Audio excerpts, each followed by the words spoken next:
Today we're talking about navigating internships and early career steps, and we are joined by Michael Ermann of Amber Book and Virginia Tech. And Michael, welcome to the podcast. Great to have you here. Thank you very much.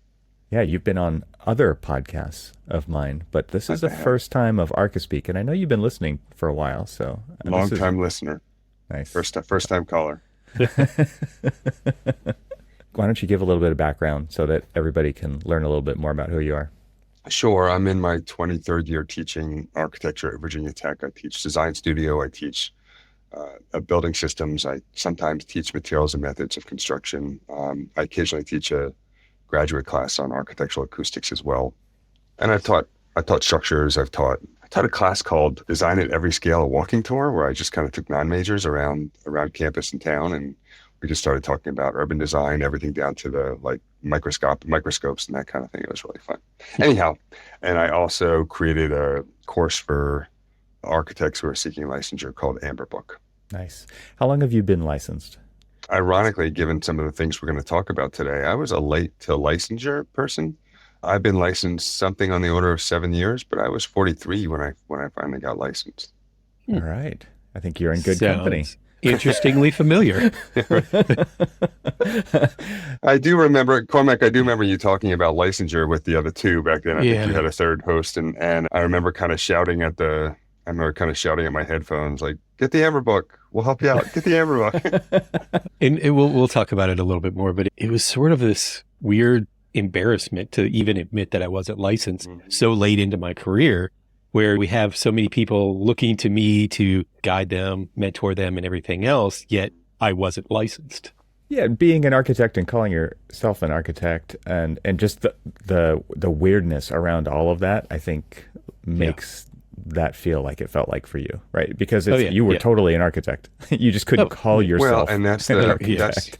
that's Yeah. when people ask, well, what's the advantage of licensure? I'd say you kind of be surprised. Most of it is just being able to call yourself an architect. Like that's Right. from the point of view of the individual, it's just really frustrating to have to kind of decide whether or not you're going to risk censure by saying I'm an Yeah. architect, True. or talk about yourself as a designer too, or something like that, and have people kind of scratch their head, not really sure what that means. Or say, well, I'm a project manager at an architecture firm. And they're like, well, what does that mean? It's just like, it means that I do a lot of stuff that architects do that I can't call myself an architect. I'm often infuriating. surprised. I mean, I'm not surprised, but people would be surprised by the number of people at every kind of the long tail of the age of people who are studying for licensure, people in Yeah. their 60s and even 70s. Yeah. Yeah. Wow. That's incredible.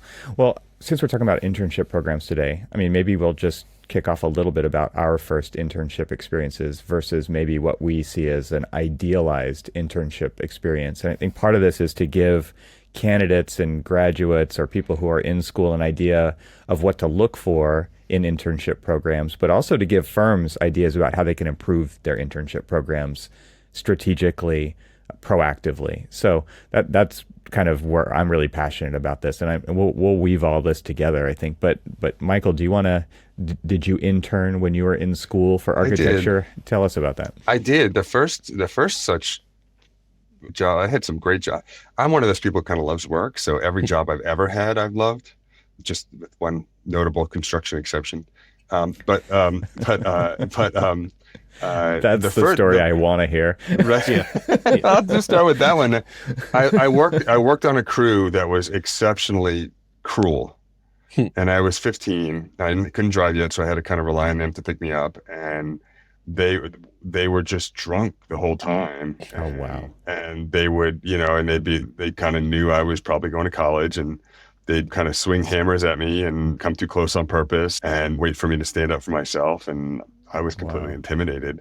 I frankly wasn't that used to being picked on. And I was like, oh, this sucks. Like, this is no fun at all. Yeah. And so that was, and actually years later, I ran into the guy who owned the construction company, and he said, when did you work there? And I told him what year, and he said, oh, that was the worst. That was the worst group of people. Like, we could not get anybody. We were going to the bottom of the barrel. I mean, they just reeked of alcohol. But anyhow, Oh, wow. the first project I had, I just got my driver's license, and I grew up in Delaware, and so I went to Wilmington, Delaware, and I just went through the phone book, and I just rolled into each firm alphabetically, or not, maybe not alphabetically. I probably cordoned off by region of the city. But I went to each firm and just rolled in there unannounced with my roll of drawings and my model from high school.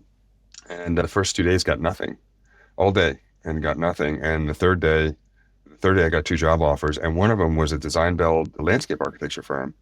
It was the coolest job. We would be in the office 2 or 3 days a week, drawing up plans, and we'd be in the field 2 or 3 days a week, digging in the ground. And for a 16 or 17-year-old, that was just the most remarkable. I tried, I can't remember the name of the firm. I actually tried to look them up recently because I wanted to reach out, because it actually had a really big impact in my trajectory. Then when I was in architecture graduate school, I worked for a firm that did healthcare and interior design in Philly. And it was one of those situations where it was also just the most remarkable experience. They gave me a big desk. They gave me responsibility right away. They gave me autonomy and meaning, and they fostered growth. There was what in hindsight was pretty notable difference between what they were offering me as an architecture student and what they were offering the 4 or 5 interns that they hired for interior design programs. I'm not sure if that's an architecture interior design thing or if that's a sexist thing. There's probably some of both, but it was, man, those guys were just in the back talking the whole time, organizing the material library, but in reality, they weren't doing anything. And but they weren't given any work to my knowledge. And I was brought on right away, and I did that for 2 summers, and it was absolutely mind blowing to me. I loved every part of it. I still love doing reflected ceiling plans. Like, I think they're the coolest. I think they're the coolest thing. Well, I mean, if you go into a room, like right now, I'm looking out at this room, and the ceiling is the dominant kind of feature, and so I think typical it's the most architect.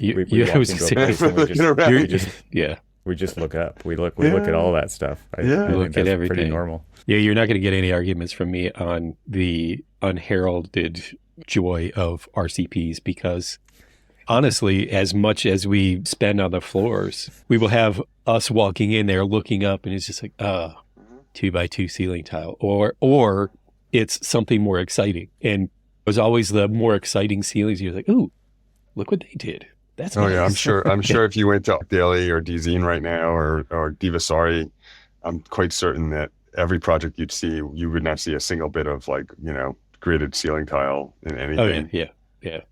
I look back at old projects and I see photos with gridded ceiling tiles, and I see the difference in what even a designed gridded ceiling tile and one that was just thrown in there based on standards or whatever. And a lot of times working in public school work, it is like a design standard that they say what it has to be, and you're just shaking your head. It's like, it could be so much better. Does it have to be? I see those and I'm just, it's sad when I see those in the photographs of the spaces that I've worked on. Well, Cormac, what about you and your early internships? Do you have any good stories? Well, I did want to ask Michael before we move away from Michael. It's like, so you had the experience with the design build firm where you were working in an office and working out in the field. When you were working with the architecture firm in grad school, did you have a similar experience where you had kind of more faceted kind of experiences, or was it really kind of like you were butt in seat at the drafting table? I was butt in seat. at the drafting table. I mean, occasionally we go take measurements in that on site or something like that, but I really wasn't included in the meetings with clients or with consultants the way that I would like to, kind of looking back on it now that I know more. It would have been nice to be included in more of those. And I got to think that the consultants would have been fine with that. In most cases, right. I'm presentable. Yeah. I shower. I don't shout in the middle of things and start turning over tables. Like I would have been a reasonably quiet person who knew when to keep his mouth shut. I hope. I mean, the one thing that we're always hoping for is interns are kind of like sponges. Maybe not necessarily the whole seen but not heard, but at least just kind of like absorbing what is going on and understanding where they're at and what they're experiencing as part of like that growth. Because well, I know we'll get into the idealized internship, and I can kind of expand on what I'm talking about there. But so, Evan, you want to hear about mine? You've heard about it. I do. I want to hear about your. Well, I want to hear a good story about Cormac and as being an intern. One of my favorite ones. So after second year, I saw a article in the newspaper looking for a draftsman, and this was the early mid 90s. So draftsman at that time meant a hand draftsman. And I just had my 2D drafting courses and stuff like that. So I'm like, sure, I'm qualified to do this. And so I went and I worked for them. And in fact, actually started working for them. I applied early. They were looking for a summer intern, but this happened to be at spring break. And they're like, hey, do you want to come in? Just give it a shot and see, what. And I'm like, sure, why not? So I started working like not quite when I was finished with second year. And so I go in and they're working on a project that, and Evan's heard this story a lot, but was working on a project that was a church in Montgomery, Alabama, that was, we were doing all the hand drafting. And so they asked me to do the floor plans. Never done a floor plan in my life. Did they sit down and tell me what a floor plan needed to look like? They gave me some drawings and said, this is what we want you to produce. Here is the sketches. Exactly. Right. Here's the sketches, do that. Like, okay. So I did. And this was back in the day because everything was out on the table. So you could see it. And they walked up to it. And they're looking at it and I'm almost done. And I'll give the shortened versions. Basically, they looked at it. They're like, well, this is crap. And untaped it, balled it up, and said, let's start over, but this time we'll show you how to do a floor plan. What an interesting approach. I mean, it's a great way for them to kind of just see what you would do, knowing that they were going to have to throw it away and start over. And there's a lesson in there for you at the same time about not asking questions and things like that. But at the same time, like, it's kind of cool that they just said, show us what you can do without any repercussion. Like there was nothing bad that was going to happen from that except a slight eco bruising. Yeah, I'm pretty positive I didn't even know how to use the rapidograph pens. So it was just like the thickness of the pens. So the triple lot, the double lot. Let's get a 1 or 2 or 3, and all the line weights and what line weights meant back then. When we were creating drawings and we didn't really know what any of that stuff meant. It's just like, oh, a dash line really does mean something different than a big heavy line, and none of that was really taught. But and you brought up a good point, because this is one of the things that I always tell the interns that are working with me is like, I want you to try. I want you to try to work on this, but get to a point where you've exhausted all efforts of your understanding. Then come back to me and let's talk about it. Let's talk through it. I don't want you to struggle or suffer or anything like that, but I do want you to try it. And that was the one thing that I didn't do when they came up and crumbled up the paper right in front of me. It's just like, oh, okay, well, it was crap. And you just accepted it. I just accepted it. But then from that point on, it was the best crap you've ever done, though. You were like, at that point in time, I was like puffed up. I was like, look how great this is. And nope. Crumble, chuck. Like, nope. Yeah. But that really did kind of lead me on the path in my future of always ask questions. I was the dude who pinned, whether it was, through my own internships or, my early career and even today, pinned a piece of paper on my desk with a big question mark. People would come up and say, what does that question mark mean? It's just like, question everything. Like, well, what does that mean? That's exactly what it means. Question everything. Do you really mean what you just said? Yeah. It's like, yes, I do. So it was this, cool. It was this kind of like humbling experience of like, okay, I don't know what they're asking me to do. And so now it's, let me ask the questions. Let me figure out what it is that they're doing, instead of me going away and saying, oh yeah, I know how to do it. And then spend a week doing it only for them to come up and crumble it up and chuck it in the bin.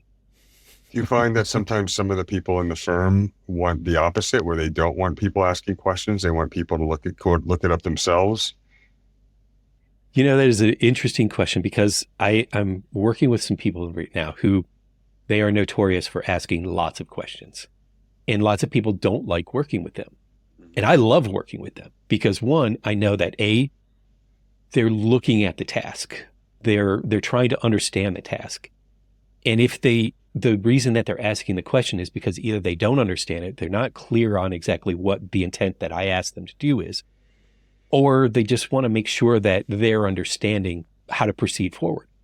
And I'm 100% on board with them asking and over asking questions. Like I can field, and seeing, my little Zoom chat and the little numbers kind of clicking up as we're talking about people who are asking questions that once we're done, I'll have to go and answer. But they're asking questions, and I want them to ask questions. I need them to ask questions because I can, at the end of the day, because where this is coming from is we've had some interns where they'll come in, I'll give them a task, and I'll say, okay, do you understand what I'm asking you to do? Oh, yeah, not a problem. Okay. So then I come back maybe a week later, 2 weeks later, and the task is, hey, have you completed this? Oh, yeah. Come take a look at this. And I look at it and I'm like, this isn't what I asked you to do. And I'm not mad at them because it's not right. I'm sort of ticked off that they didn't ask the questions of, one, let's check in. Failing of the PM, I should have checked in a lot more to make sure that they were doing it. But I sat down with that particular intern. I'm like, okay, look, a lot of people are going to get frustrated with you because if you don't ask the questions, they don't understand if you do or don't know what you're doing. And if they give you a task and you say, yeah, not a problem, and you go and you do it, and then you come back and you clearly demonstrate that you don't know how to do it, that's when you need to ask the questions. But also in turn, if I'm expecting somebody, let's say I'm asking somebody to do an RCP, and they say, yeah, I can do an RCP. And then they go off and they do an RCP. If they've never done an RCP before, why should I expect them to get it done right the first time? And that was where, back to my own experience, it's like, if I've never done a floor plan, I mean, I'm in not even done with second year. And if I'm in second year doing a floor plan, they all went to school at the same school that I went to. They know what is taught and what's not taught in second year. And there was no like architect, like floor plans where we all know what a second year floor plan looks like and how void of information and everything else is. An architectural floor plan is chock full of information. And so if they didn't go through the effort of teaching me how to do a floor plan, how would I know how to do a floor plan? Well, I'll share one story because this one is something that still, I don't know if haunts me is the right word, but this was one of those things where I think it was second or third year, and I went to work at the firm that I ended up working at after I graduated. So this was like my first kind of taste of what it was like to work in this firm.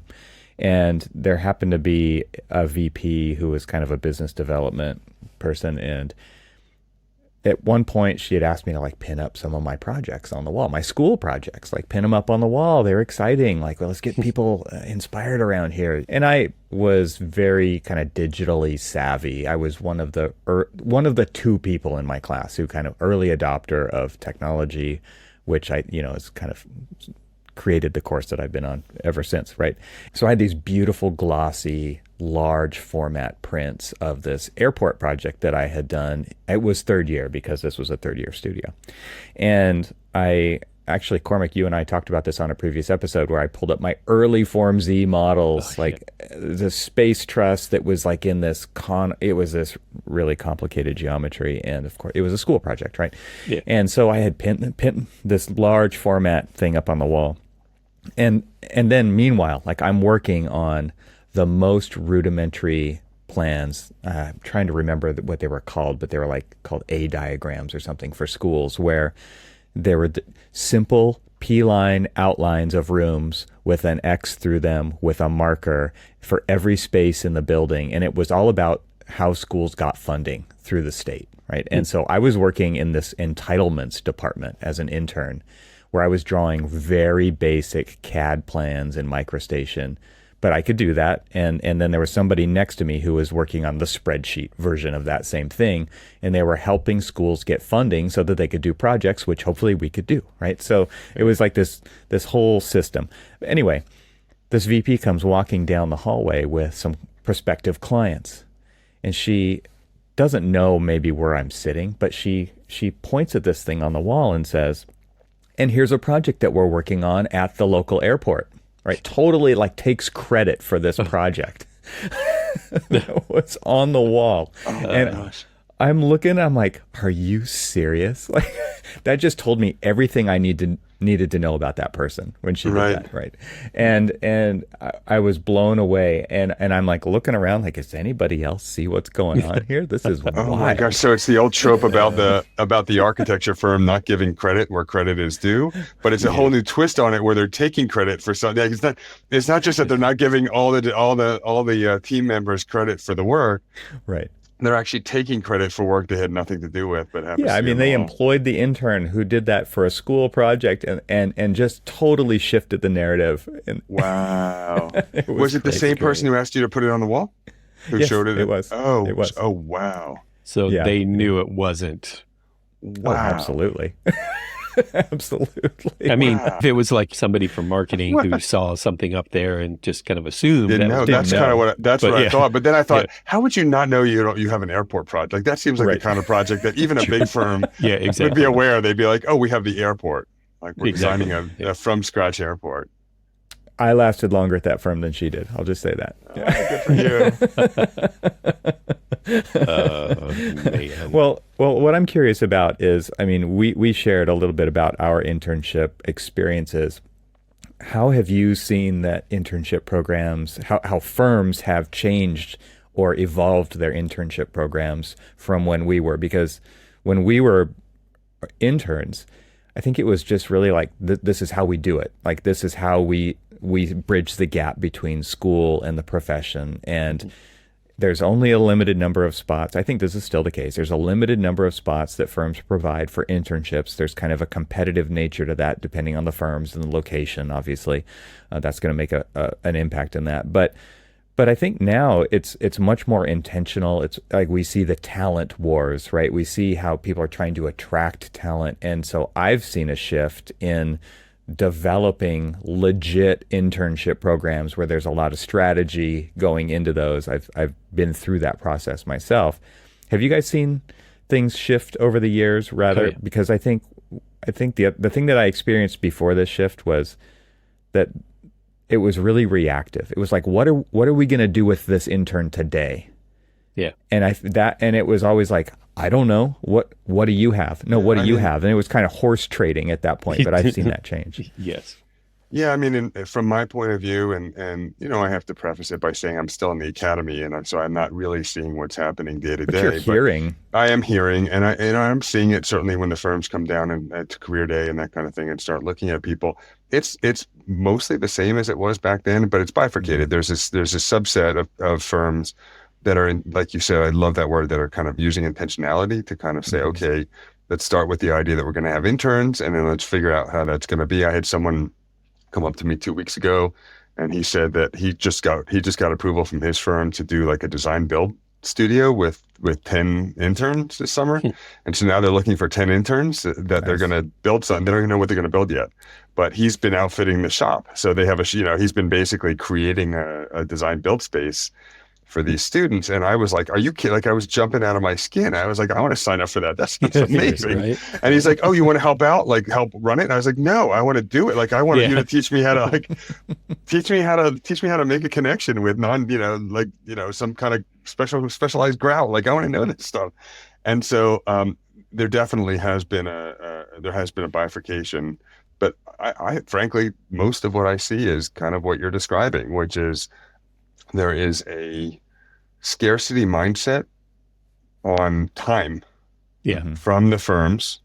And I don't care what your scarcity is. I don't care if you have no food. If you have no food, you're only going to be thinking about food. How do I get food today? And you're not going to be making plans to, get food for tomorrow. And if you don't have money, you're only thinking about money. And if you don't have human connection, you're only thinking about loneliness. And if you don't have time, you're only thinking about getting through today. And the scarcity mindset from the firms many times, from an outsider's point of view, when I look at that, I think, you got to be kidding me. I mean, the students will fly out there on their own dime, which no other profession I know does that. Right. They'll be begging the firms to spend some time with them. But once they get there, the person at the firm will say, I'm really sorry, I have a meeting today. Right. So I only have 15 minutes, and they flew across the country for 15 minutes, and they're still likely to get hired because they got in front of them. I mean, that's the worst system there is, except for every other system. Like, so Yeah. every other system that a student might pursue will be like, I cold emailed someone and sent them my resume. Well, that's worth about 0 points. If I cold emailed them and called them on the phone, that's worth about 10 points. If I got my face in front of them, that's worth about 1,000 points, like in terms of Yeah. like your likelihood of getting a job in my experience. And there's a decent amount of research that I've read that kind of backs this up. And your odds of getting a job once you've gotten in front of them are 1,000 times higher than your odds of getting a job by just kind of sending something to them. So this kind of comes back to I know we're talking more about the firms right now, but it comes back to what can the students do? Mhm. Hmm. And a big part of what the students can do is two parts. One part is as a student, you want to find a way to turn that cold email into a visit. So when you write the cold email, you can say, I'm going to call you next week to follow up. That way you kind of, it's not creepy when you called, or it's less creepy maybe when you Right. called. And then you call next week and you follow up and you say, I'm going to be in Chicago on the 2nd and 3rd of next month, even if you have no plans to be in Chicago on the 2nd and 3rd of next month. Yeah. Are you available to meet at 10 a.m. on the 3rd? And if they say yes, then you better start looking for flights. And if they say no, you don't have to look for flights. But the kind of presumptive approach, one of my other jobs was I used to sell credit cards on the phone. I was a telemarketer, and I wasn't very good at it. But the people who are good at it just kind of assumed you were going to buy it right when because I could hear them. They were all in the same room. And I was like, how does she keep selling so many? And so kind of taking the presumptive approach of giving someone, instead of saying like, when is a good time to meet, which people hate that. It's like overwhelming. You start looking through your calendar, you don't know where to begin. But if you give people 2 days that you're going to be out there, even if you're not planning on it, and then they say yes, then you just go ahead and make it. So the first kind of job of a student is to treat it like a design project, follow up with phone calls, get your body out in front of them. And the second part is kind of be the kind of person when they meet with you that they want to work with, like ask Hmm. questions about their work. Yeah, as a student, ask questions about their work. Like not parlor game questions that are like, but like real questions. Like I was trying to figure out, I saw on your website, you have this, and how does that meet the ground? Or I drove by this public building that you guys have finished and I couldn't believe it. What that parking lot looked different than others I've seen. It looked like there was more shade trees. How'd you get them to allow that? Yeah. Doing your homework to the audience Mhm. that you're actually going to be meeting in front of to show them that not only do you have interest in just a job, but a job with them. Right. And then there's this kind of other thing where so when I used to be I was program chair between 2007 and 2011. And one of my jobs as program chair was I would kind of host the career day that we'd have. We'd have maybe 100 firms come in. Mhm. Well, we'd have 100 and then the economy tanked and then we'd have like 45 and then we'd have Yeah. 100 again. But at the kind of end of the day, I'd be strolling through the venue and kind of saying, "Oh, who'd you like, and what looked good? Which students are you thinking about?" And they'd have two stacks of resumes, one really high of rejects and one maybes, and they'd pull the maybes out, and I was appalled at how easily they were fooled. Appalled at how easily they were fooled. Of course, I don't know what the firms were looking for, but if they had just asked me, and of course, I've since taken upon myself to volunteer, but I think this would be true in any field, but especially in architecture where the faculty know the students in a way that no other faculty know, especially undergraduates Right. in any other field, the way that they know in architecture. And it's in everyone's best interest to assign good students to good firms and, Yeah. to connect good students with good firms. And so I just think, oh my gosh, if you had just asked me, or can I give you some advice? And they always err in the exact same way. It's always, they go for the gregarious, for the outgoing person who's a native English speaker and who they would love to hang out with. And there is a place for that in a firm. And I would too. I mean, all things being equal, why not take the person who's fun to be with? But all things were not equal. And they were passing over people with heavy accents that they were maybe afraid that they would have to hire a lawyer to figure out how they get them a visa, or maybe they were passing over really, really amazing people who were quiet and not taking credit for group project, saying this is a group project where someone else may present the same project and just imply it was their own. And so you get the kind of person, by doing that, you're almost pre-selecting the kind of person like the woman who showed your airport project, because they're the kind of people who are who are good at convincing people in a very short Talking amount of it up. time that they want Yeah. to do it. Now, there's the other side of that too. The students need to, if you're shy as a student, suck it up. Like you need to fake it till you make it. You have to pretend like you're the kind of person, because nobody wants to hire someone who's going to be a problem and is going to kind of shrink to the corner and be afraid of their own shadow, or aloof, or fearful, or whatever. Hmm. Yeah, I totally agree with that. And I think one of the things that what you're talking about with the advice of students being able to turn that on, even if that isn't who they are all the time. I Right. feel very much like that. And I feel like I've gotten even more and more like that as I've grown older, which is like you need to be the outgoing person when you need to be the outgoing person. Right. And then you can recede back into your normal person when you need to do it. But this very much is a relationship driven business. And some of the things that you're talking about that students need to do to get in front of firms do the same things to get in front of Exactly. clients. Yeah. And so you may think that you're just going to do this for now to get a place in a firm. You're going to do this your entire career in one way or another. It's certainly an audition to what you will be doing for the rest of your career. Well, and I think our profession in particular, certainly in the corners of our profession that overlap with the academy, can be very dismissive of people who are outgoing or extroverts or gregarious. Like they can think that somehow they're Philistines, they must not read a book, they're not serious. Like there's this kind of like, oh, they want the monk, like they want to revere the architect monk. And so the students sometimes, even I've seen students who I believe to be quite outgoing decide to not be. It's just kind of pull it all in to be kind of the serious artist. And it's like, man, like this is nuts. And as someone, I mean, this sounds ridiculous because it's very much an extrovert's world. But as someone who's an extrovert, I certainly have felt like people kind of, as an academic, other academics have certainly kind of looked at me like, I don't know. He goes to all the Virginia Tech football games. He must not be a serious thinker. Like he's really happy to kind of go out with a bunch of friends at night, many of whom aren't even architects. And so he must be someone who's not committed to our profession or to our field, which of course is ridiculous. Totally. But it is part of the kind of bias of the field. So there's this kind of two-sided thing going on where when people are hiring, they want to hire someone that they want to grab a beer with, but when people are kind of deciding who that they want to kind of emulate, they're emulating the people who are sometimes a little bit on the other side of that continuum. I just had a flashback when you said that because my fifth year, so my thesis year at Auburn, my wife and I had our first child.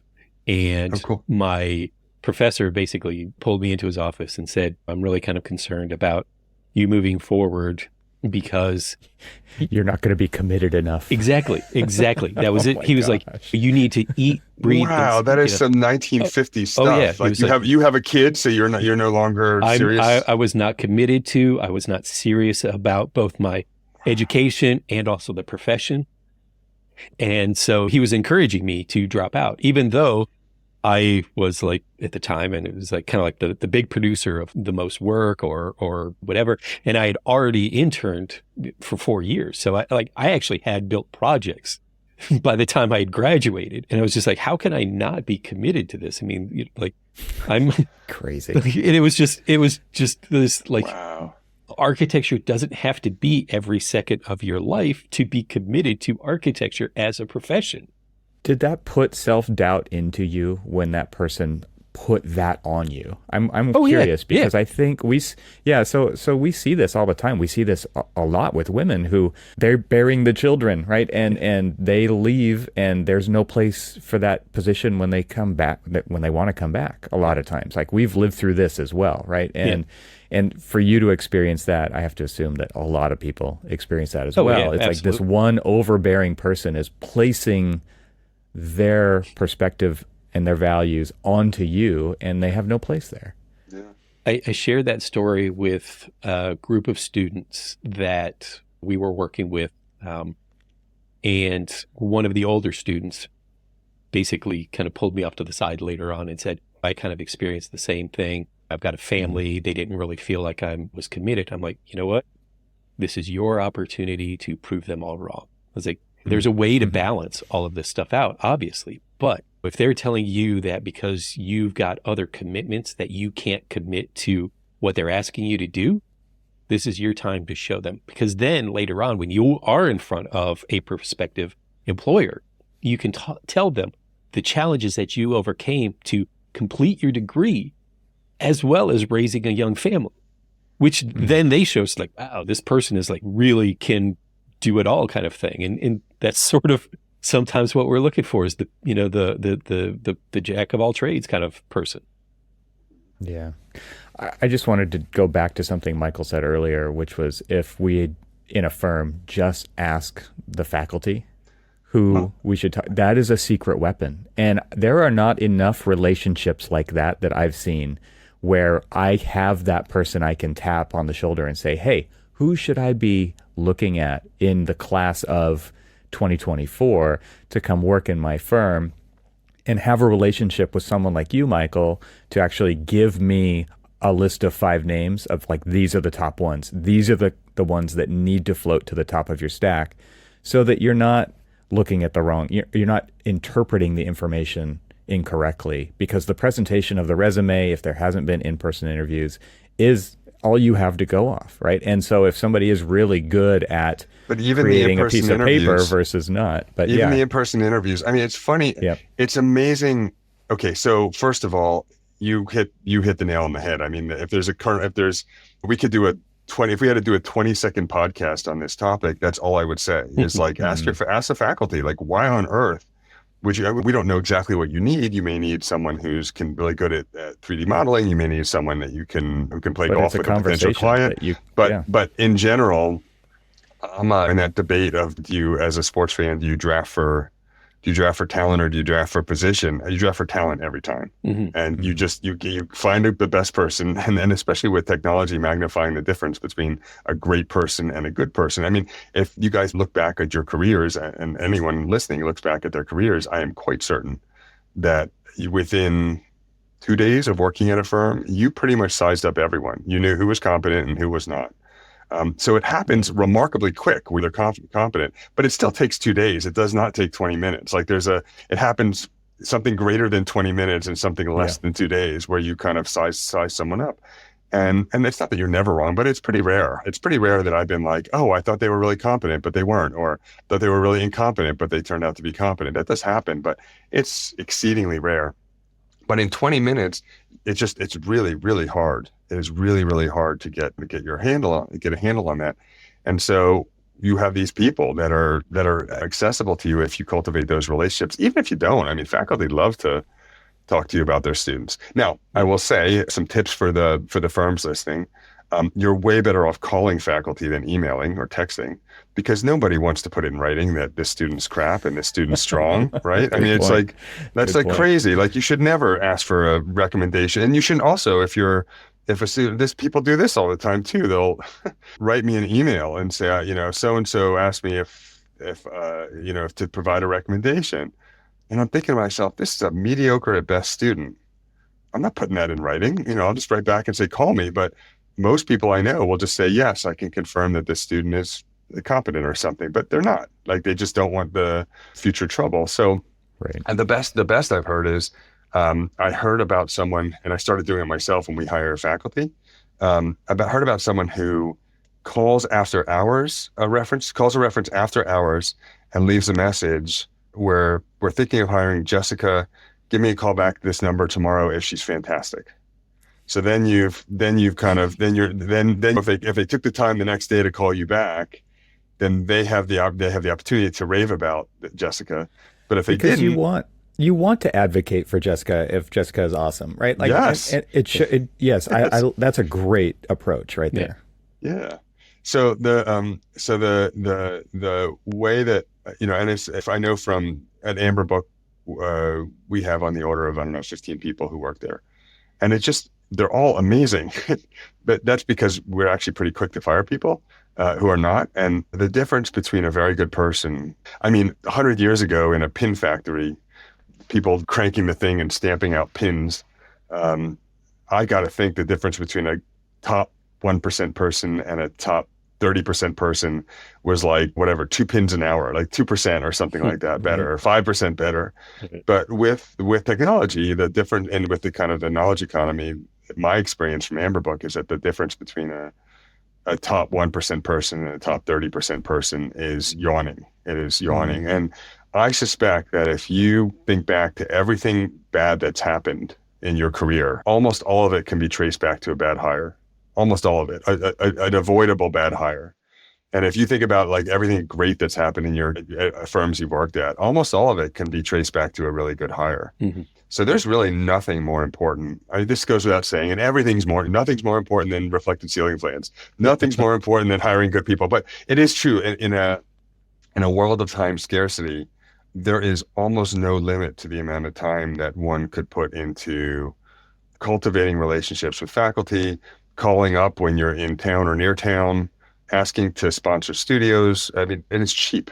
It is really inexpensive for a firm to say, hey, we would love to sponsor a competition to design a school. And we want to give $500 for first place and $300 for second place. Any takers. And it is really easy for a studio to be like, oh, we'll take that. Yeah. I was going to have them design something. I hadn't decided yet. I'll have them design a school. Now we have a competition.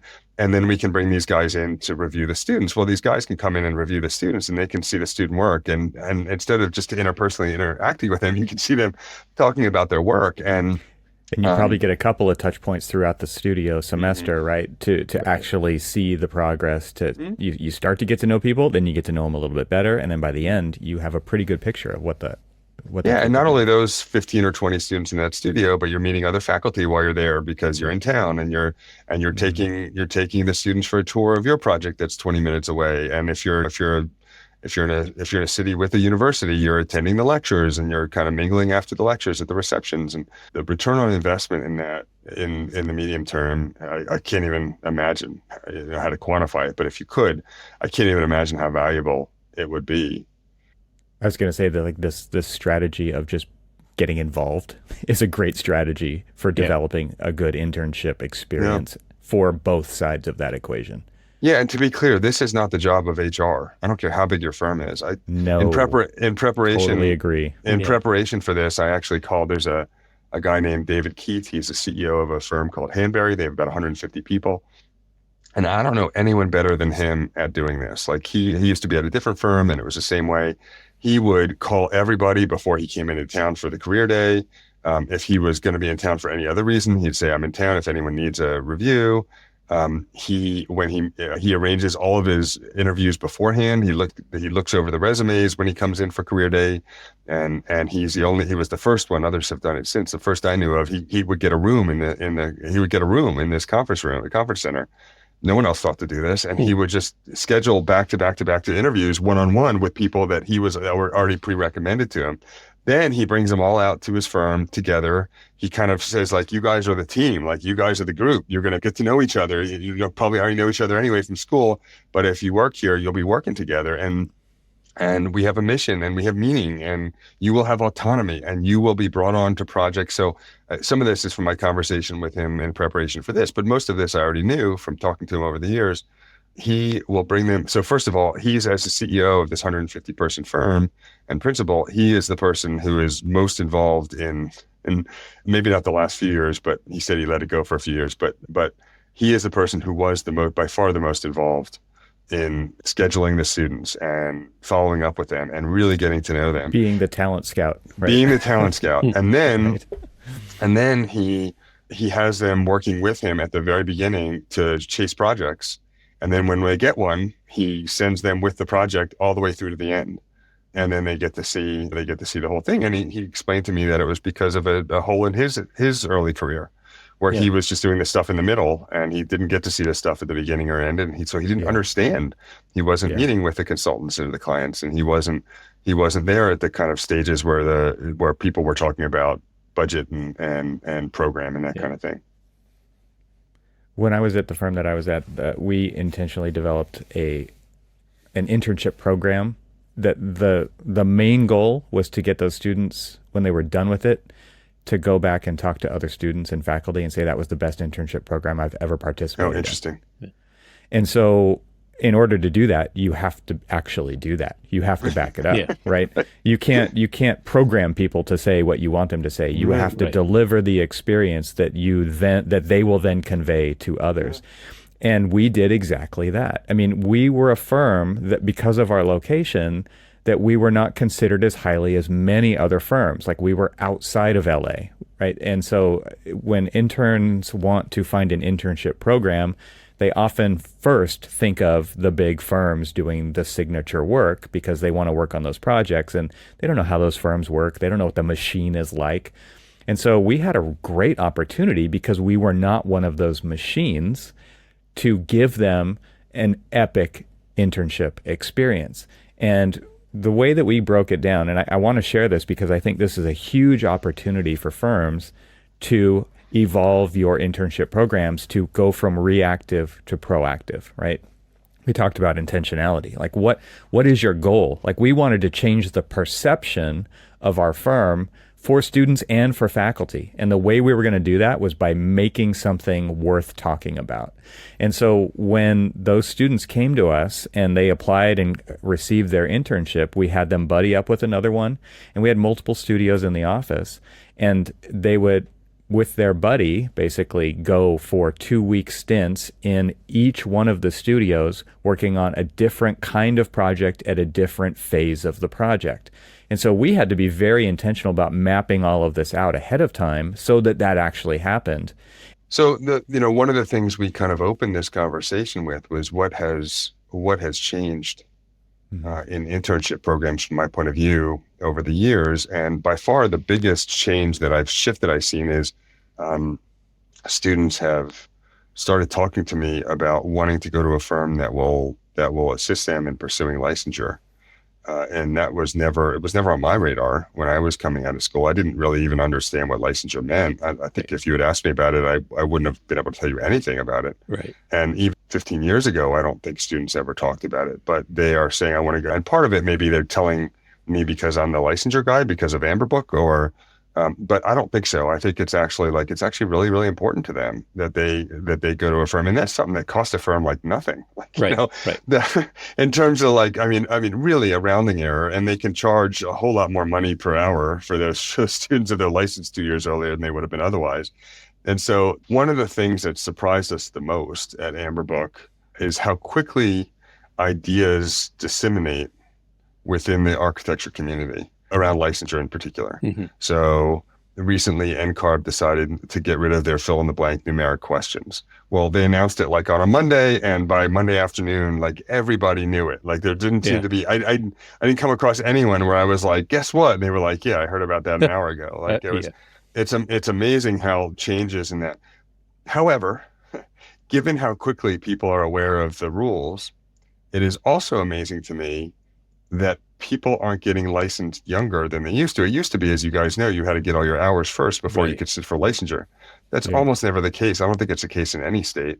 And yet there seems to be no kind of backing up earlier into your career the time you get licensed, despite the fact that you're likely, that the stats show that you're more likely to pass when you're younger. Nobody who's done it when they were older wishes they had waited that long. Nobody. No one ever said, I'm really glad I waited till I did to seek licensure. The decent amount of research from AIA, you can go to their compensation calculator, and you can see that someone who has license on average has about $6,000 more a year. And so if you're waiting 10 years to not get licensed, you're losing $60,000 on average, and it could be much more, it could be much less than that, but you're losing, let's call it an expected value of $60,000 by waiting. And nobody with kids ever said like, oh, now I have time. Like now I have free time now that I have a family. Now you mentioned you had your family in school, so that's a little different. If you have a kid in your 5th year, there's probably never a good time. But it is a fact that for most people in their 20s and early 30s, let's just call it 20s. For most people in their 20s, there is never going to be a better time for them to get licensed by almost any measure. Absolutely. And yet we're always surprised. I'm always shocked by how rarely that's pursued. Well, it's because, and this is just an opinion, but it's an opinion that I've sort of experienced on my own, is that when you come into firms, people put a lot more cachet on your years of experience than they do about whether or not you're licensed. And so they're like, oh, you can't get licensed. You've only got 2 years of experience. I mean, what do you know? I mean, if you have a license, then you're expected to be able to sign and seal a set of documents. And then they start putting this kind of like pressure and stigma on the licensure of it being bigger and grander than it really is in certain cases where you might work for a bigger firm that you're never going to sign and seal a set of documents, like say in your first few years and stuff, and that there are going to be part of a project team. And then there really is no reason or no roadblock for you to get it earlier. But I experienced a lot. It's just like, you're not ready for this. But then, I also had this kind of like weird false impression of my own that in the Army, when, because I'd gone into the Army before I became an architect, that you always had to be experienced in the next job before you could get promoted to the next job. And so interesting. I was always like, I'm not ready to be an architect yet. I don't have enough experience. I haven't done everything.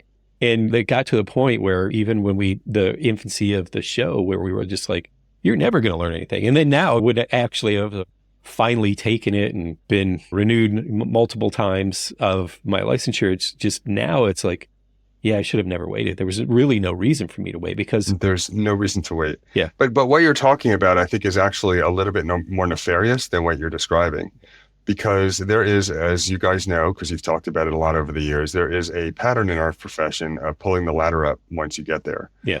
And back to that kind of scarcity mindset, the scarcity is early design decision making. Mm-hmm. There's only so many decisions that can be made, and senior people tend to hold on to those that decision-making capability to an extent that's probably not beneficial to the building or to the firm. Right. And so in the same way, they say, well, I wasn't licensed till I was 40. So therefore, if you got licensed at 25, what does that make me? Yeah. And there's a lot of that going on that I see. It's really kind of ugly and awkward, and I'm almost embarrassed for the senior people when they kind of take that position where you're like, dude, do you understand what you're saying? You're saying there's no way you could do this, but if they couldn't do it, then they wouldn't do it. And frankly, most firms charge a lot more money for a licensed architect per hour. So, absolutely. So from the firm's point of view, it's a no-brainer. Exactly. You have a higher likelihood of passing. You remember way more from school. You're missing out on a significant amount of experience, but you remember way more from school. I can't tell you how many people have kind of come to me and they're like, I just don't know how to study anymore. It's just something for those of you who are listening who are in your 20s, there will come a time where you just don't remember how to study. That's right. You wrote that book where you just don't remember how to study. Right. And so just being able to kind of do that. And I had found that of the people who show up at, when I used to teach in-person ARE prep seminars for AIA chapters around the country, and I did over 50 of them, and each one was a whole week, like a 3-day weekend at least. The average age was mid-30s, but there were very few people in their mid-30s. It was a lot in their late 20s and a lot in their early 40s. And I cannot overstate the difficulty people have when they have a small child at home or small children at home, and they have to decide whether they're going to be engaged with that child after work or they're going to be studying for their exams after work. Yeah. And so the idea of waiting to me is I don't know where it comes from, but I think it kind of comes from an ugly place.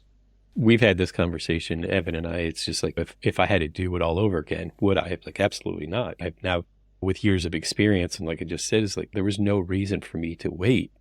And I would encourage everybody, take it earlier, closer to the time that you had graduated, if not licensure upon graduation, because that's, you said it best, is like, that is when you are in the midst of understanding how to study, understanding how to learn. I mean, as we're getting into the career, we're, too busy like learning how to like put together buildings and go to work and become an employee and things like that. We get further and further away from the understanding of like the academic study and the academic rigor that it takes to actually like pass a bunch of like very rigorous tests. And you said when NCARB announces things, that it quickly appears when they finally said, well, we're doing away with the rolling clock. I was just like, really? Finally? Thank goodness. Because like how many times I lost a test because of the rolling clock, because I just wasn't ready to finish a test, or I wasn't ready to do this, or went from 3.0 to 4.0 to 5.0, and you're just like, well, why am I not done with this? So Yeah, we had a big conversation about that for sure on yeah, this show, and that I agree that was a big deal. yeah, But you say, there's no reason why you shouldn't have done it earlier. But I think what I've seen is a lot of people opting out of getting licensed altogether because sure. they don't see somebody to aspire to be in this profession. And I'm kind of guessing here, but I think that happens a lot. Or they say like, well, I am never going to sign a set of drawings, so I don't want that kind of liability. Yeah. There's definitely arguments like that I've seen more and more in recent years. So I want to know, why should people get licensed? What do you guys think? Yeah, I mean, for sure. It's funny you say you've seen more of it in recent years. I have seen less of it in recent years among young people, among people of a certain age, maybe, who are like, forget it, I waited too long. And I'd love to see the data on this. Maybe you guys know the percentage of, anecdotally, people have always said, I have that half of architects don't become licensed, don't ever get licensed. Right. I don't know if that number is true. It was ever true. I certainly don't know if it's true anymore. I'm quite certain that that'd be hard to measure, because you'd have to say architects at what age, because we have people in their 50s and 60s getting licensed all the time. So you'd have to only survey people at the end of their career, I guess, and then that would be such a lag. But the number of people who are interested in getting licensed, or the percentage of architects who are interested in getting licensed in my world, in all my worlds, it's only going up so far, year to year. It can't go up like this forever, but it's only been going up. I think for me, it's the people that I'm seeing that come from are people on the technology side of AEC who are frustrated with the lack of progress of architecture in general. And because they're working on either users of or building tools for architects, and they don't see the adoption, they don't see things taken up, and they're like, well, this profession's going literally nowhere. And I'm not trying to be a negative person. I'm a licensed architect myself. But I just want to be real here, that like when we say you should get licensed, I think the thing we need to be telling people is why they should get licensed. And so you've talked a little bit about it early on. It's like, okay, well, the pay is higher. You do actually get to call yourself an architect. Like that might be one of the biggest reasons. You finish what you started when you decided to go through 5 years of school and all the tests and all the internships and all that stuff. Like these are all components of that. But like, is there more? Is there something else? Yeah, I mean, this is something, I'm glad you asked that, because this is something I've been grappling with for a long time, is why do people even want to get licensed? And like you said, probably, and actually NCARB has a survey that just came out. I'm going to pull it up in a few minutes. I'll see if I can find it. And you can see why people want to get licensed. And it's really heartening, because they have a list of probably 25 different reasons. And then they have the percentage of people who said that was a reason to get licensed. And they had over 4,900 people answered this particular question, if I remember correctly. So it was a pretty good sample size for our industry, for our profession. I shouldn't call it an industry. I think I prefer to call it a practice or a profession, but there's a pretty good sample size. And all the top 10 were all like the purest of reasons. Like, I'll learn more. I'll be a better architect. I'll be able to call myself an architect. I'll finish what I started. I like learning, this kind of stuff. And then the bottom ones were all the ones that were kind of external rewards. They were, I'll get paid more, and my work is requiring me to, and I'll be able to I'll be able to hold more responsibility at work and stuff like that. It really wasn't the kind of, naked careers. And that's because architects are amazing. Like they're like we're just a bunch of golden retrievers that are just so happy to be able to kind of design a building, and just so excited to be given the opportunity. And the ones who have not been in the profession that long that I deal with are the least cynical of the people that I know. And so from the point of view of someone who starts getting licensed, they really, frankly, probably don't know why they're doing it. From the point of view of someone who started the process, they have that scarcity mindset where they just need their license. Like they just want to get it over with. Right. They don't want one more day of they don't have enough time after work to keep studying. From the point of view from the people who have already gotten licensed, I can speak almost uniformly that once they have the license and they look back, they think, oh, I'm just a way better architect now. Like I just know, I can't believe I didn't know that stuff. It's so important. Like I use it every day. How was I going through the world and not being aware of the kind of relationships of these different things before? But from the point of view of people who are not licensed, they don't want to hear that. Like that's annoying as hell to them, being like, when you're done, you'll feel like you'll be really glad that you learned all this stuff. They're like, shut up. Like, I want to get licensed. But it is the case that they see it differently once they're done. If you guys will indulge me for a second. So I asked that question to a handful of people at the firm, a couple of principals, some HR folks, and also some marketing folks about what is the importance of licensure. And if you bear with me here while I read this, because actually I think it's a really good statement, is licensure, there is a confidence that an individual is committed to continued learning, has in theory gone through the rigor of working on skill sets through every phase from contracts, concepts to CA, that is needed for professional growth and allows for proper compensation. And it's the acknowledgement and respect from peers and clients that is gained. And what's interesting about that is that in a way, sometimes we kind of like push that idea to the side of it's like, oh, well, what does licensure really mean? And there is, from kind of a personal experience where Evan and I were at a dinner with a bunch of our friends, and somebody had like just said, wait, Cormac, you're not licensed?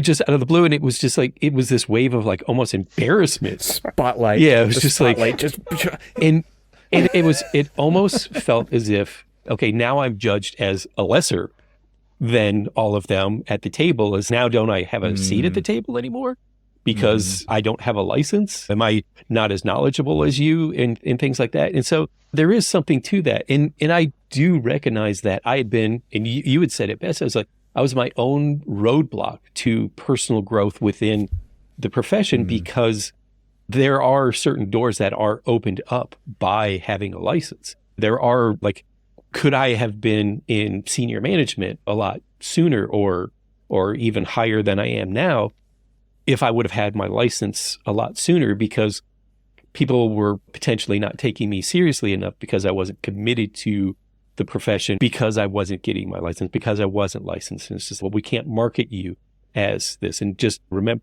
I was always reminded, do you know how much money you're leaving on the table for yourself by not being licensed? Because we can't compensate you as an architect. We only get to compensate you as a design professional 3 or something like that. So, well, we should add FOMO to the list. Like, so the idea that you're at a dinner, because it's a huge deal, right? When you go to buy a house, you're like, how can I, even if you never entertain, you're like, how would I entertain if I own this house? Like, how are you looking at a house to buy? Oh, yeah. It's the same thing. This kind of like you're at a dinner party and someone's like, you're not licensed? Are you kidding me?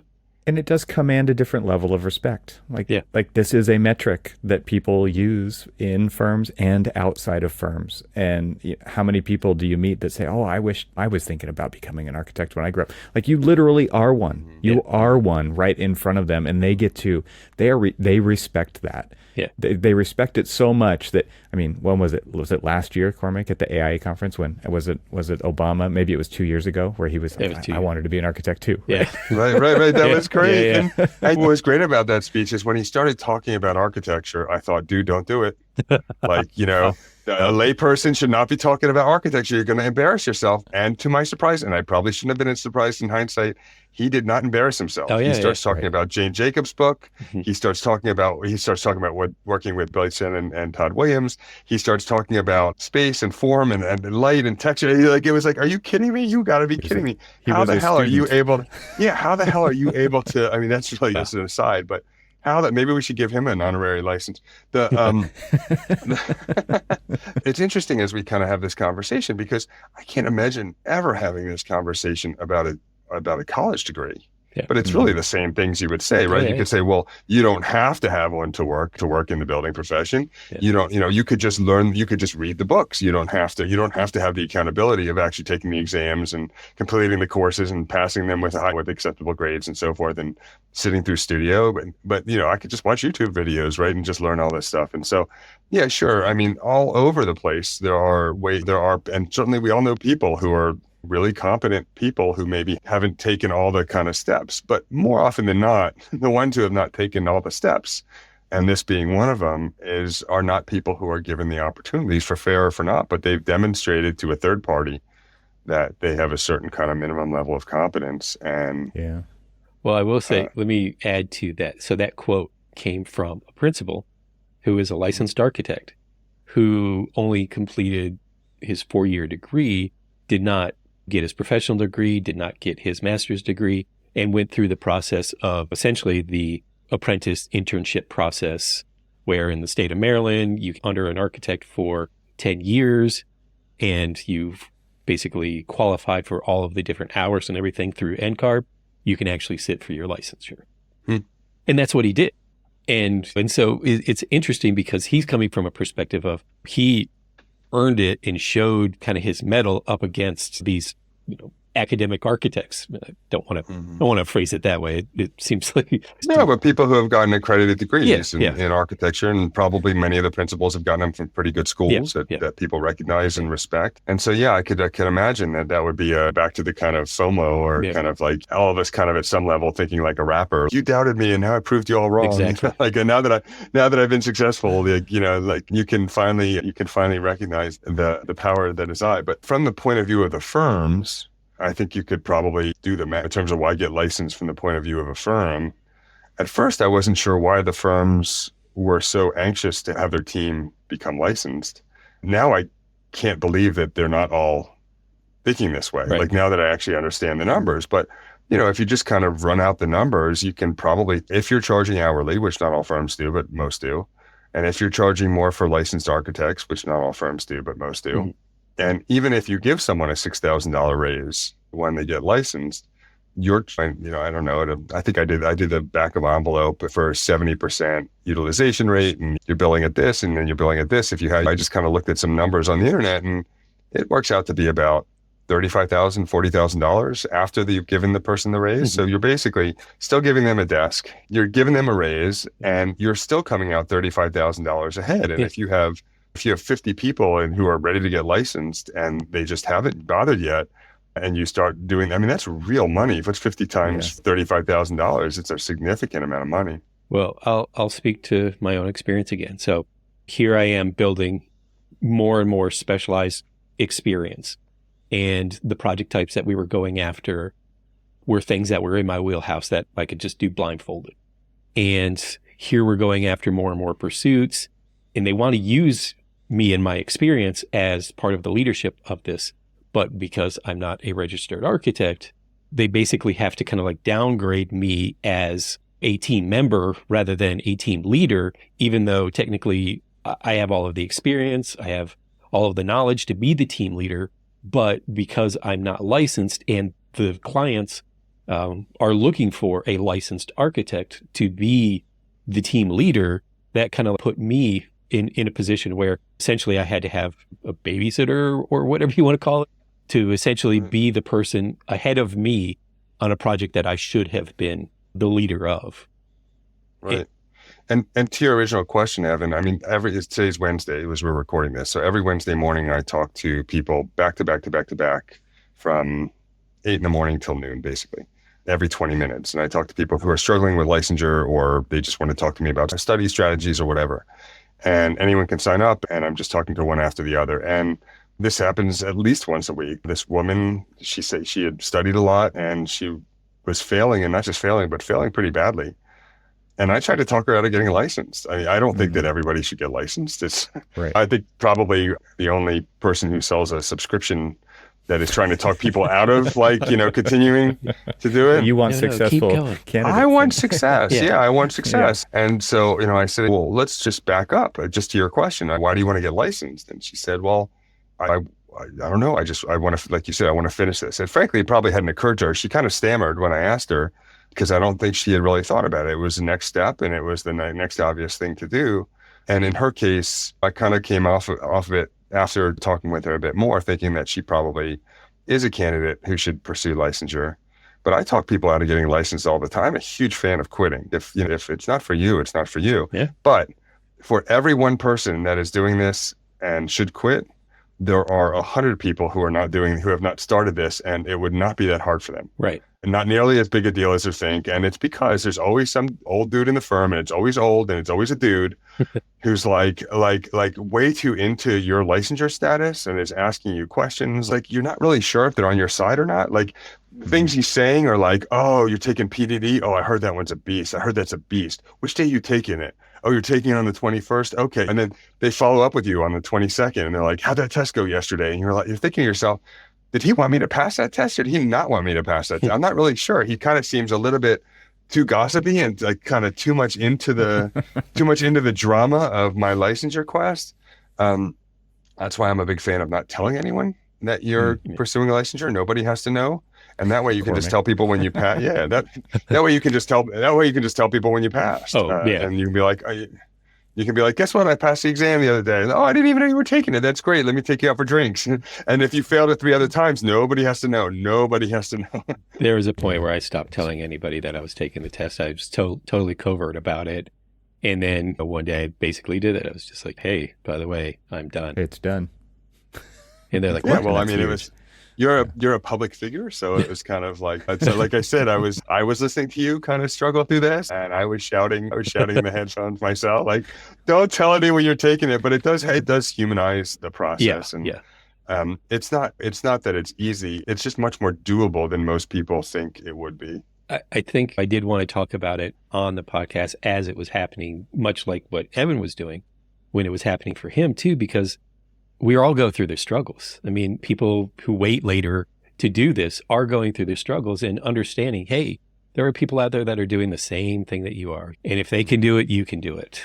You've got the drive, they had the drive, just don't give up kind of thing. And we've talked to a lot of people who are like, I don't know if I can do it anymore. And it's just like, do you want to do this? Is this your passion? Is this what you feel like your calling is? And if it is, then it's worth the struggle. It's worth the effort to kind of push yourself through it. And if you're just like, well, it's a good paycheck, like, well, then maybe you're not doing it for the right reasons. Right. But in terms of the difficulty, I mean, I think anyone who's working in a firm of a decent size can kind of close their eyes and imagine the least competent person in their firm that has a license. Yeah. Oh, and just kind of say to you, and just you guys are all back. You guys are picturing like exactly if you guys work together, you might have been thinking of the same person, right? So, you just kind of think of that person, and you're like, "Are you kidding me? Like, this is what I'm afraid. Like that person did it. That's and, motivation. Like, this is crazy. This can't be that big a deal." And the truth is, it is, and it's one of these things that simultaneously is a really big deal, but kind of isn't. It's just one more kind of tool in your tool belt. It's one more metal on your wall. Yeah. It's also one more task that you can cross off, but by the same token, it's kind of cool and special. Yeah. When you get done. Yeah. I want to bring us back to internships, you guys. Yeah, of course. You've taken off here. The thing that I want to get back to is, okay, so we've talked about all these different tests and the different skill sets that they require, and basically knowledge bases. It's like you're tapping into these different categories of knowledge. And I want to get back to internships, because I think a lot of times when people think internship, they think they're just going to be working on projects. Like you talked about your story, Cormac, as a draftsman, right? And you're drawing floor plans. And I guess the question is, what should people be seeking out in internships? Because I talked earlier about building an internship program, which is different than having an internship. And an internship program leads me to believe that there's structure and intention and schedule and follow-up and an exit interview, and like all of these different, there's onboarding all the way to exit interview to get feedback to make the next internship program even better. So my first piece of advice to students is look for firms that have internship programs, not just internships. And so when they offer an internship, ask the question, like, what is that? What is there a schedule? Is there a structure? But beyond that, it's like, what am I going to be doing? And so this is a loaded question. I think it's kind of rhetorical at some point, but should you be looking at other skill sets beyond architecture? And what I don't mean like outside of architecture, but I mean within architecture. But there's a lot of different roles that you can play as a team member on an architecture project. You could be a project manager. You could be in the sustainability group. And so like should students be looking for those types of things as well? Because I think the goal is overall to have a good experience, but to feed into your future career, which then feeds into the tests that you have to take to become a licensed architect. Like there's all these different elements that make up a licensure. Just like I do believe there are a lot of different elements that make up an internship. I'm curious what you guys think about that. I'll tackle that first. The general kind of consensus among students are probably first looking for a firm that does what they consider to be good design work. And then when they get the job, they kind of focus on the negotiating kind of what they're going to be paid. And of course, that's important, and it'd be better to get more. But there's all these other things that they can negotiate or kind of seek. And it could be a firm that's going to kind of prep them for grad school. Maybe there's a bunch of faculty for a local grad school that are in that firm and that can kind of transition you into grad school. It could be reasonable hours and a good work-life balance. It could be what I always look for, which is not so much looking for work-life balance, more work-life integration. They just seem like good people to hang out with, and the kind of people I'd like to bring my kids around to hang out there, and the kind of people that I'd like to bring them around to meet my family. It could be a desirable location. Maybe they want to be in their hometown. It could be a lot of times one of the cheapest things to negotiate for a firm to give into and for an intern to negotiate is like, I want to work under her. Like, she's doing amazing work. I want to work in her studio, and I want to, is it possible that I can orbit her? Right. And so kind of ask around. It may be a fun workplace. It may be lots of input that they're given to the firm. I think that's a huge one, that the firms would come out so far ahead if they let newer employees do design work. This is a huge, hire good designers and let them design, man, and allow them to do it, even if you don't wind up using all their work because they don't know the code as well and they don't understand. There's a kind of fire separation reason you can't be quite that open in that particular fireworks factory. It could be growth. The firm is committed to you getting licensed. It could be autonomy. It could be people who are going to help you get your licensure. It could be that the firm is in a place that was just ravaged by a hurricane. So there's just going to be lots of work. There's lots of other things. I frankly think that this firm's design work is probably the most important thing. But for most people, it's not that salary is not important. It's that the difference between a high and a low salary is probably not that. They're probably working within a pretty small band when they negotiate. Yeah. So there's probably a really good negotiator probably can't get that much more money than someone who's not a good negotiator, depending. I mean, maybe if they've graduated. Are we talking summer internships, or are we talking they've graduated? I think we're mostly talking summer internships, because that to me is like really, upon graduation, I think you should actually get hired. Like that's how I believe the profession should actually work. Yeah, and in that case, I would say two things that sound like they're contradictory, but they're not. One is your 20s are actually, and there's a lot of research to back this up, your 20s are much more important for your career than most people think, because everyone knows a story about someone who goofed off in their 20s and then they caught up later on and they did great, and they give all the credit to the fact that they taught, they were a surf instructor all the way through their 20s. And that happens all the time. But the reason it's interesting is because it's man bites dog. It's the exception. And most people who are super successful at any career, if you say what you do in your teens and 20s, are like, oh, I was singularly focused on getting really good at this thing that I'm now really good at. So it's not that you shouldn't become a bartender in your 20s or join a band or join the army or anything like that. I think those are all great things. But I think all things being equal, if you don't have a passion to do something else in particular, I think your 20s are actually, the research suggests that your 20s are actually a really important time to get a lot of work done on your career and give yourself, it's like anything else, it compounds. It compounds. You start off a little better at 22, and then you're a little bit better off than even more better off than you would have been at 27, and your career has taken off a lot and you're 34. And so on the one hand, I think your 20s is really important. And when you do graduate, negotiating a good salary is probably really important for that same kind of compounding reason. But from a summer point of view, if you're making $15 an hour versus $17 an hour, trust me, in the end of your career, you're not going to be, damn, I definitely should have taken the job with 17 and not the better workplace for 15. Right. Like nobody will ever think that. So let me phrase it a little bit different.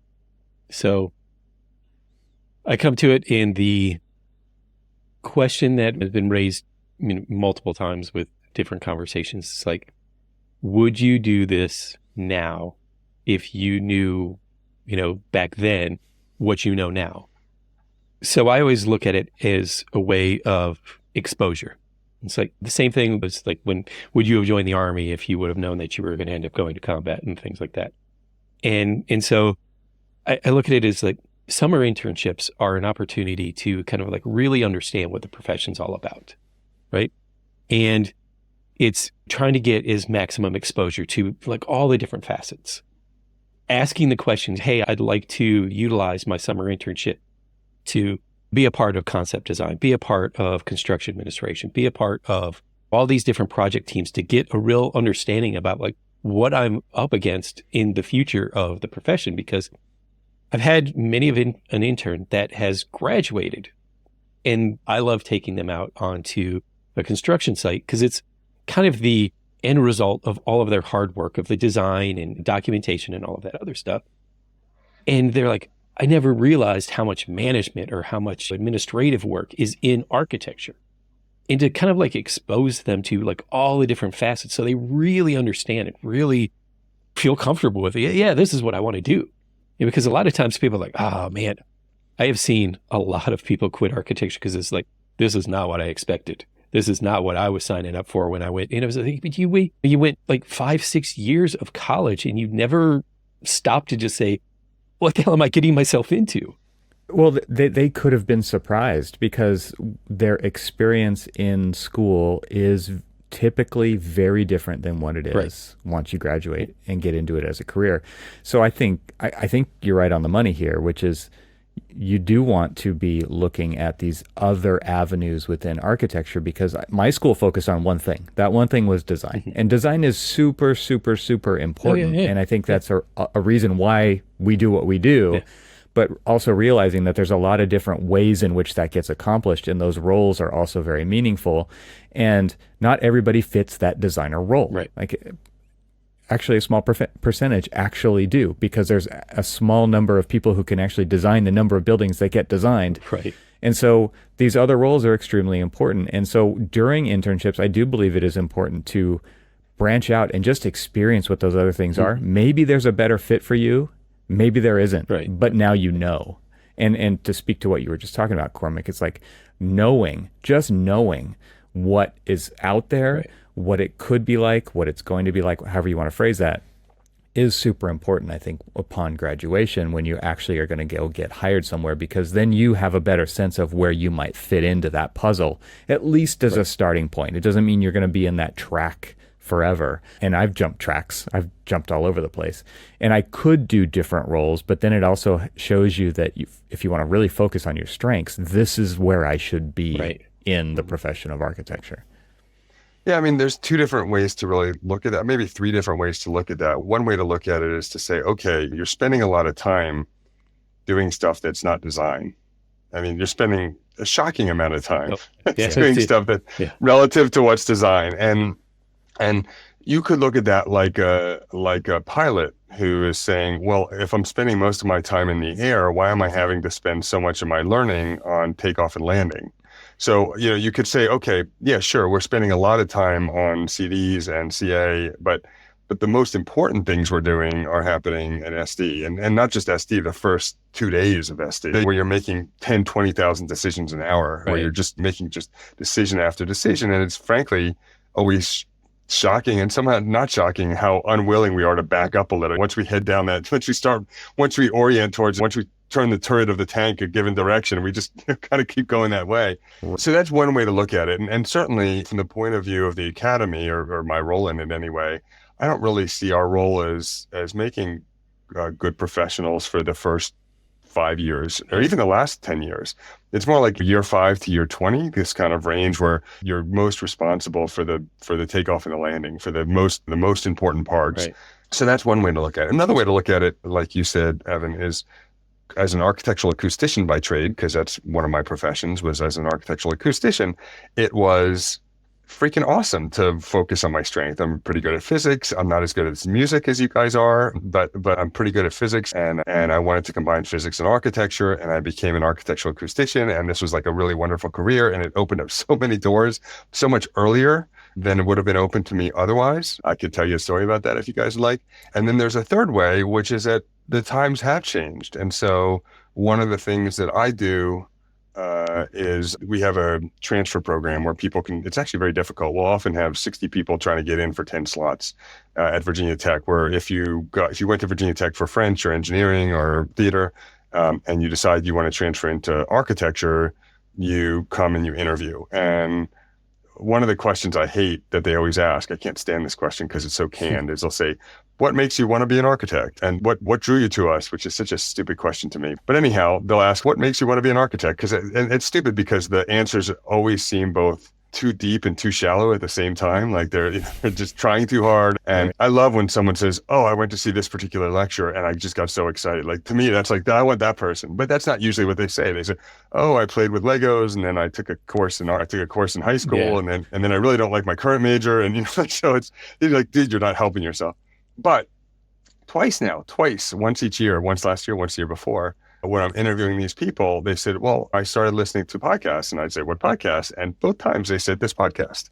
And this and if nothing else, this podcast is an eyes wide open kind of view of the profession and how it differs from school. This is something I've listened to a lot of your episodes. This is not the first, second, third, fifth, 10th, 20th time. It's more than any of those that you guys have kind of touched on the idea that once you get into the profession, it's not quite what you think it is. Right. And in terms of the allocation of time and in terms of the number of different buckets that you kind of have to put your stuff in, it's way different than for most people than what it's like in school. And so I think that you guys, frankly, are providing a really important service to people and kind of letting people know you guys are both simultaneously you're like cheerleaders, but you're really realistic cheerleaders. You're like kind of cheerleaders for the practice, but there's kind of like there's really kind of like with just enough cynicism and kind of doubt to give you credibility. And so I just don't think that it's as common anymore. Okay, that's not true. I mean, when I talk so I also give the tours to the parents, and they all think architects make a lot of money. They all think, that's just really funny, right? They all think architects make a lot of money, and they have no idea that the kind of trajectory of the unemployment of architects. So it's not that the word has completely filtered out, but it is moving out. It is really hard to keep a secret in 2024. Yeah. That's a really good point. I think we should probably wrap up at this point, but I do want you to tell the story about the doors that were opened as an architectural acoustician. So, hey, let's do something different here. Let's say our goodbyes. And for those people who want to keep listening and hear the story, let's just call this a little bit of after episode story time with Michael.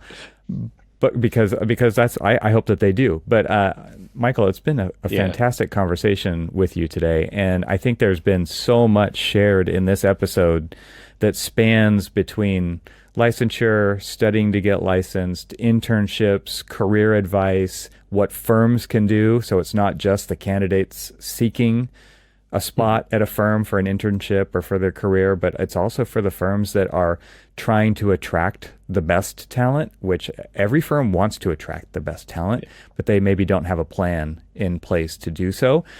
Because I think there's a lot of baggage in this industry that is really hard to get over. And one of the baggage carousels is the thinking that there is always a line at the door of people trying to get in. Yeah. And to speak to your last point about how fast information gets out, like it's about the perception of these firms as well. And it's what kind of impression are they making? What kind of work are they doing? Do people want to go work there? What kind of people do they have? Are those people talking out loud in public, or do we not, or is it a black box? I think that there's so many things that firms have to rethink and get and totally ditch the old baggage of, well, there's always going to be more interns knocking on the door. It's like, how can you actually have the best interns that turn into the best staff members that you've ever had, and don't have to do it the way that you did, can completely leapfrog the way that I did it in the past and take this firm somewhere I could never have imagined. Like, that is actually possible, but I don't think we think about it that way enough. So there's been tons of great stuff in here. So again, thank you so much for taking the time to do this today.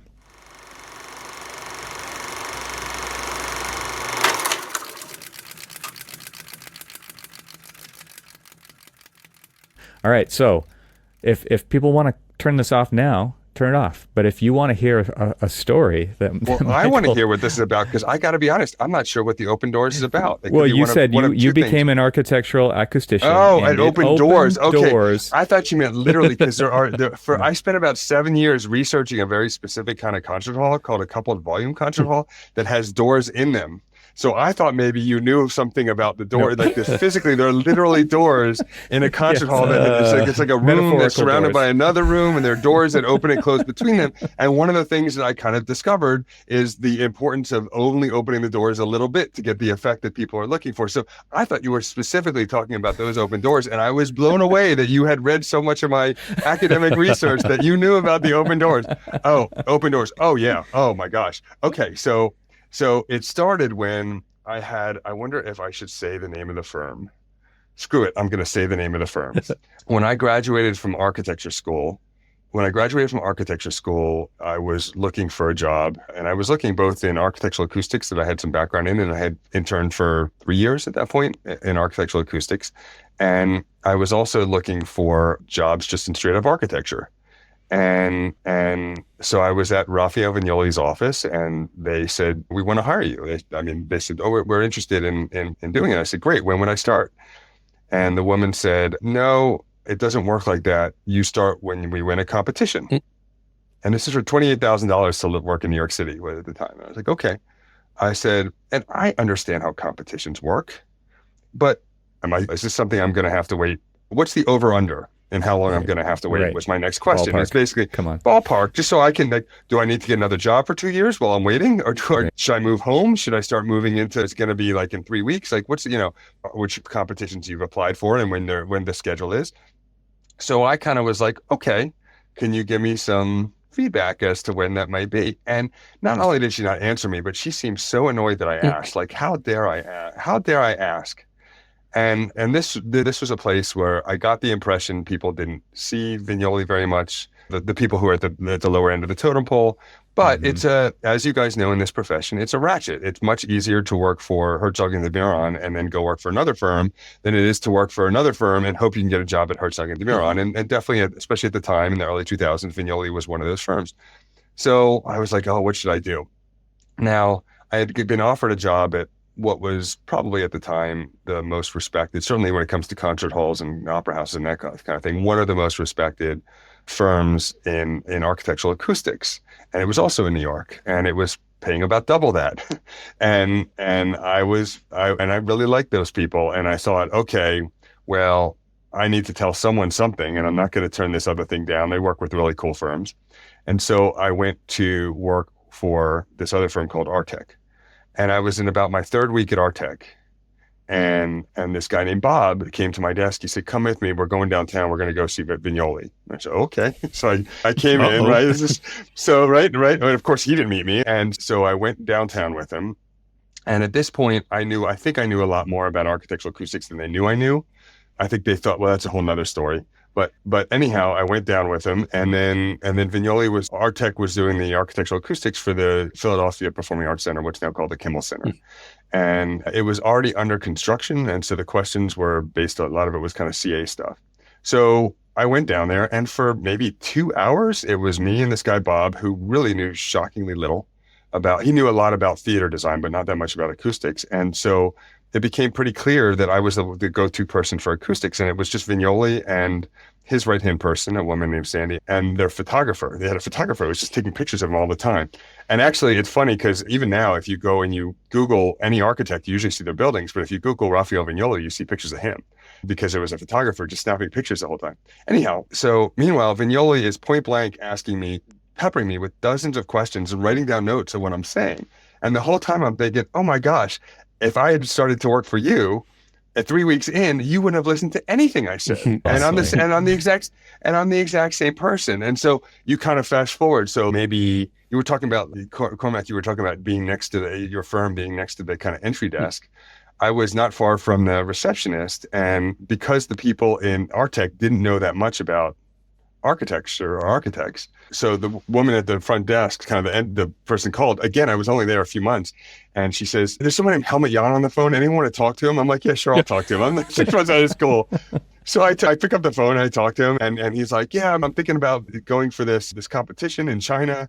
And it's Helmut himself. And he's like, "What do you think? Would you want to work with me?" And I'm like, "Sure." I mean, I didn't have any authority to say yes, but nobody, we didn't sign a contract. I probably was never even paid for this. I don't know. I said, "Sure, I can work with you on that." And for the next month, maybe 3-4 times a week, I was on the phone with Helmut Jahn. He was sending drawings, and I was marking them up and sending them back. Just me and him. There was no one else on the phone. Amazing. And these are opportunities that because I was an acoustician, and architects think acoustics is magic, which it's not.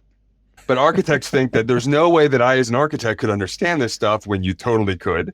There's no way I could understand it. So this sorcerer who's trained in acoustics must know everything. And the same thing happened when I came to interview. So I was 27 when I got the job at Virginia Tech as a tenure track person. And that was, as far as I know then or since then, I'm sure there've been younger people, but I've never seen them. And here or anywhere else. And it was not because I was so amazing. It was because I had what economists call the importance of being unimportant. If you're the only person who can do something that no one else can do, it completely changes everything. Right. So I came here for a lecture, and the person who I gave as my reference told me later that the architecture faculty here at Virginia Tech called him up and said, Ermann said this, this, this, and this. Are those true? And he said, yes, they're true. And then they were like, okay, at least. And so they offered me the job on the spot. And I said, well, hold on, I have other interviews. And I had other interviews only because I was an acoustician. And these other interviews led to other job offers. And Tech was able to match these job offers in ways that nobody could have. I wouldn't have gotten a lab if I was a generalist design studio, which I teach design studio. It's my favorite thing to teach. But if I was a design studio only teacher and I said, I need tens of thousands of dollars for a lab to do my research, they'd give me the finger. I can't give it to you and the other 50 people who do what you do. Like, I can't give everyone 40. But if you're the only acoustician and acoustics is magic, and then you get in that and on and on and on and on. I mean, on and on and on and on. So yeah, I would say in any profession, it is a specialized, it's a grad school world, frankly. It's a specialization world. I think if you had bladder cancer, you would not go to your family physician for that. You would go to the urological oncologist for that, right? And so this bullshit idea of the noble generalist, you got me going now. This bullshit idea of the noble generalist who is that somehow it's more noble to not be specialized is crazy to me. And somehow if you specialize too much, if you're the acoustician, and this goes back to being the rapper that kind of has to prove themselves. If you're the acoustician, there's no way you could be a good designer. If you're the good designer, there's no way you could be an acoustician, which of course is crazy. But both sides of that divide want to believe that you could never do the other one because maybe they can't do the other one. And the idea that you can kind of specialize and have all the financial and career opportunity and just a chance to really move the needle in a small profession where there's not that many people who do it. And you kind of get to know everyone, and you can you have these books on architectural acoustics on your shelf, and you can go to an acoustics conference and you can meet all the people who wrote those books. And it's amazing. Yeah. It's absolutely amazing. So. Good story. You came on my other podcast to talk about expertise and generalism, and we had a big conversation about that. And I think you're starting to convince me. Yeah, I'm convinced that there's a place for specialization. Well, I know there's a place for it, but and honestly, we've been having this conversation, like me and a bunch of friends at work. We've been having this conversation about generalist versus specialist, and the importance of both. And one can guide kind of like overall vision of things, but then find the right people to pull in for the right tasks to do the right thing to make it the right project, right? There was a whole lot and of I see it in terms of aptitude. These aren't people who necessarily pursue specialization, but in terms of aptitude, because I teach technical courses and studio courses, I can tell you that the distribution is almost equal. So if you could picture one of those like 2x2 grids, and you have strong at studio, strong at design, weak in design, and you have strong at technical and weak at technical.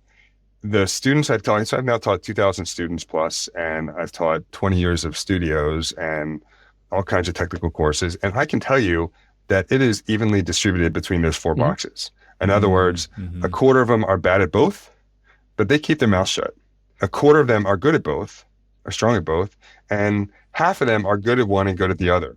So of the ones who speak, those seem to be the ones who speak, and they say you have to be one or the other, but they're not representing, they're representing two of the four boxes, but people group them together as one or the other, even though they're two different things, right? I just don't believe that it really works out that way, that you have to be good. I think it's quite common to be strong at one or the other, but I don't think it's required. No. Awesome. I love that you told that story. Yeah, that was great.